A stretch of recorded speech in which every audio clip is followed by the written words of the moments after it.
कि जिन बच्चों से आप मिले आज वो हमारे बीच में नहीं है। आप यकीन करें मुझे शायद उस रात नींद नहीं आई थी, बिकॉज़ इतनी तकलीफ़ हुई कि आप सोच भी नहीं सकते कि कितना पेनफुल प्रोसेस है। ये छोटी सी एक कोशिश है मेक अ विश की। एक लोग बहुत सारे काम कर रहे हैं, थैलेसीमिया के हवाले से लोग काम कर रहे हैं, लोग घर भी दे रहे हैं। जैसे अभी हमारे साथ बनी साहब आए हुए थे, लोग हेल्प आउट कर रहे हैं, कोई डायलिसिस करा रहा है, कोई कुछ कर रहा है। यहाँ पे एक छोटा सा इदारा जो कि सिर्फ जिसकी ये कोशिश है कि बच्चों की जो प्यारी प्यारी ख्वाहिशात हैं, किसी बच्चे को आर्मी में जाने का शौक़ है और ये लोग जानते हैं कि वो बच्चा मैक्सिमम अगले 2 साल 3 साल के बाद हमारे बीच में नहीं होगा। यही कितनी तकलीफ दे बात है ये सोचना। उस बच्चे को ले जाके ऑनरली वहाँ पे जो है वो आर्मी में आप लोग लेके गए। हाँ जी, वो गए एक दिन के लिए, वो आर्मी का हिस्सा बने। जी बिल्कुल। और आप यकीन करके उनकी खुशी की कोई इंतहा नहीं थी। बिल्कुल। क्योंकि उस बच्चे का ये था कि जी मैं जब कल बड़ा होऊंगा तो आर्मी का हिस्सा बनूंगा। एंड देन सडनली ही रियलाइज़ कि जी अब मुझे कैंसर हो गया है। मगर वो यूनिफॉर्म जो उसके लिए जो उसने सोची थी ज़िंदगी भर, and we wrote a letter to the army chief, और उसने उसको ना सिर्फ पूरे आर्मी के अंदर वो गया एक दिन उसने गुजारा, बल्कि चीफ साहब खुद आए उससे मिलने के लिए, उससे आप मिले।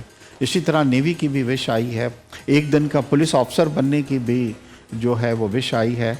इसके अलावा हमारी ज़्यादातर विशेज़ जो होती हैं वो मटेरियल विशेज़ होती हैं, जिसमें बच्चों को अगर कोई चीज़ चाहिए, किसी को सेल टेलीफोन आजकल बड़े वो हो गए हैं, साइकिल बहुत ज़्यादा कॉमन हो गई है, टेलीविज़न बहुत ज़्यादा उनको चाहिए होते हैं। तो ये तमाम चीज़ें हो रही हैं। पायलट बनना चाहता हूँ एक दिन के लिए।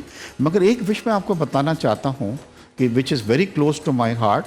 ये लाहौर से एक बच्ची थी, कोई 16-17 साल की, कैंसर के बहुत एडवांस स्टेज पे, और बड़ी गरीब बच्ची घर की थी, और उसकी ख्वाहिश थी वैसे साहब कि मैं कायद के मज़ार की विज़िट करना चाहती हूँ। और इतनी गुर्बत थी घर में कि जब वॉलंटियर्स गए तो उनके घर के अंदर ना टेलीविज़न था ना कुछ और चीज़ थी।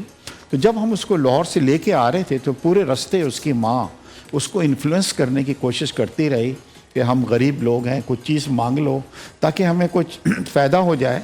बट बच्ची एडमेंट थी कि नहीं जी मुझे कायद के मज़ार पे जाना है।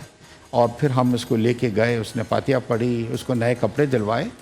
जाने से पहले मैं उससे मिला और मैंने उसको कहा बेटा ये बतलाएं कि हमें ये बताया गया है वॉलंटियर्स ने कि आपकी वालदा पूरे रास्ते आपको कह रही थी, तो आप हमसे क्यों नहीं मांग ली? एंड शी सेड कि मुझे मालूम है, डॉक्टर्स ने मुझे कहा है कि मेरा कैंसर बहुत एडवांस स्टेज पे है।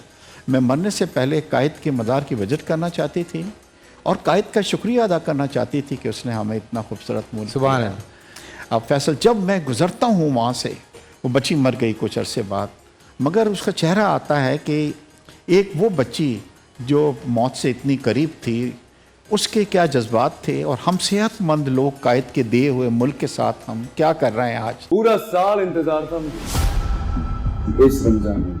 30 दिन 6 टीम्स, 12 कंटेस्टेंट्स, कैश का पार्ट। अब गेम वो होगा जिसे आपका नहीं जिसने जो करना था कर लिया। लाखों आवाम को देने का जिम्मा उनमें हिस्सा। शोर गूंजेगा हर गली नुक्कड़ और दुकान।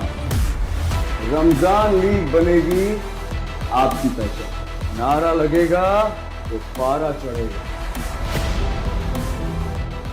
गेम शो ऐसे चलेगा। रमजान लीग रोजाना शाम 7 बजे सिर्फ बोल एंटरटेनमेंट पर। बोल एंटरटेनमेंट के शोज देखने के लिए हमारे चैनल को सब्सक्राइब करें और बेल आइकन पर क्लिक करना ना भूलें।